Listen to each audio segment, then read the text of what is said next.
Hello everyone, welcome to my channel. तो चलिए हम अपनी वांगशन स्टोरी के पार्ट 4 को स्टार्ट करते हैं। हमने पिछले पार्ट में देखा था कि वे चांगसे ने लैन शिचैन और लैन चिरैन को मार दिया था, और जब वांगजी लैन शिचैन और लैन चिरैन को हॉस्पिटल लेकर गया तो कुछ टाइम बाद डॉक्टर ने उन दोनों को डेड बोल दिया था, जिससे वांगजी बहुत टूट गया था। आज वर्ल्ड का नंबर 1 माफिया टूट गया था। लोगों ने जिसके कोल्ड और डार्क लुक को देखा था, आज इस समय वह माफिया पूरा टूट चुका था। वांगजी अपने ब्रदर और अंकल से बहुत प्यार करता था। उसके अंकल और ब्रदर जिन दोनों ने उसे बचपन से पाला था, आज उनकी डेथ हो चुकी थी।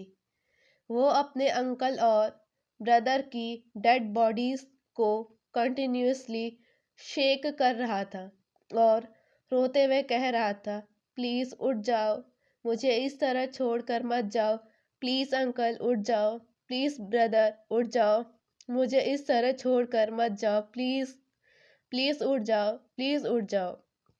कुछ देर बाद जब दोनों डेड बॉडीज से कोई रिस्पॉन्स नहीं आया तो उसने डॉक्टर से कहा, क्या मैं अपने अंकल और ब्रदर की डेड बॉडीज को लेकर जा सकता हूँ? डॉक्टर ने कहा, ठीक है, आप ले जा सकते हैं। उस डॉक्टर ने वांगजी के शोल्डर पर हैंड रखा और कहा, यह भगवान की मर्जी है, आप और हम इसमें कुछ नहीं कर सकते। यह कहकर वह डॉक्टर भी वहां से चला गया। वांगजी के गार्ड्स ने सारी फॉर्मेलिटीज पूरी की। अब सीन शिफ्ट होता है क्रिमेटोरियम में, जहां वांगजी अपने अंकल और ब्रदर को एक कॉफिन में भरकर दफना दिया था। अब सीन शिफ्ट होता है लैन मैंशन में। अब वांगजी रोना छोड़कर बदला लेने का तय किया, वो भी वे चांगसे से। महीने बीत गए और वांगजी के गार्ड्स ने उसे वे चांगसे की सबसे बड़ी वीकनेस का पता बता दिया। एक गार्ड वांगजी से कहता है, बॉस, हमें पता चला है कि वे चांगसे की सबसे बड़ी कमजोरी उसका बेटा विवुशियान है, जो एक कॉलेज गाई है। उस गार्ड ने वांगजी को विवुशियान की एक पिक्चर भी दिखाई। वांगजी ने एक स्मग किया, वो भी एक डेविलिश स्मग। उसने गार्ड्स को जाने का ऑर्डर दिया। गार्ड्स भी तुरंत बो कर वहां से चला गया। वांगजी को विंग पहली नज़र में पसंद आ गया था, पर जैसे ही उसे ये याद आया कि विवुशियान वे चांगसे का बेटा है, तो उसे बहुत गुस्सा आ रहा था। तभी वो कुछ सोचते हुए एक इविल स्मर्क करता है और कहा, वे चांगसे, तुमने मुझसे मेरे ब्रदर और अंकल को छीन लिया था ना? तुमने मेरी सारी खुशियाँ और मेरी सारी दुनिया छीन ली। वे चांगसे, मैं वादा करता हूँ, मैं तुम्हें मारूंगा नहीं। ये तुम्हारे लिए बहुत छोटी सजा होगी। मैं भी तुमसे तुम्हारी सारी खुशियाँ छीन लूँगा। मैं तुम्हारे बेटे को ही तुमसे छीन लूँगा। तुम्हारी पत्नी की डेथ के बाद तुम्हारा बेटा ही तुम्हारी दुनिया है ना? अगले दिन सीन शिफ्ट होता है। विवुशियान अपने कॉलेज जा रहा था। उसको कई बार ऐसा फील हुआ कि कोई उसका पीछा कर रहा है। वो पीछे मुड़ा तो उसे कोई दिखाई नहीं दिया। वो जल्दी जल्दी अपनी यूनिवर्सिटी के अंदर चला गया। तभी दूर खड़ा एक काली कार का शीशा नीचे हुआ और वांगजी ने स्मग करते हुए यूनिवर्सिटी के गेट की तरफ देखा। अब कई दिनों तक यही सिलसिला चलता रहा। विंग पूरी तरह से डर चुका था। उसने कई बार वे चांगसे से भी इस बारे में बात की और वे चांगसे भी बहुत परेशान हो चुका था। एक दिन विवशान अपने दोस्तों से सी ऑफ लेकर वे पैलेस की ओर आ रहा था। तभी एक काली कार उसके सामने रुकी। काली उस गाड़ी से एक हाथ बाहर आया और उसने विंग को गाड़ी के अंदर खींच लिया। उसने विंग को तुरंत क्लोरोफॉर्म सुंघा दिया था, जिससे विंग बेहोश हो गया था। विंग एक डार्क रूम में चेयर में रस्सियों से बंधा हुआ था। विंग को गायब हुए 2 से 3 दिन हो चुके थे। वे चांगसे ने सभी विंग के दोस्तों से भी पूछ लिया था, पर किसी को विंग के बारे में पता नहीं था। वे चांगसे ने अपने गार्ड्स को चारों तरफ फैला दिया था, पर किसी को भी विंग के बारे में पता नहीं चला। वे चांगसे ने पुलिस तक में कंप्लेन लिखवाई थी, पर विंग की मिसिंग होने की पर पुलिस भी कुछ नहीं कर पाई। विंग को इतनी सफाई से किडनैप किया गया था कि किडनैपर ने अपने पीछे एक भी क्लू नहीं छोड़ा था, जिससे पुलिस या और उस तक कोई पहुंच सके। वे चांगसे तो बहुत परेशान हो चुका था।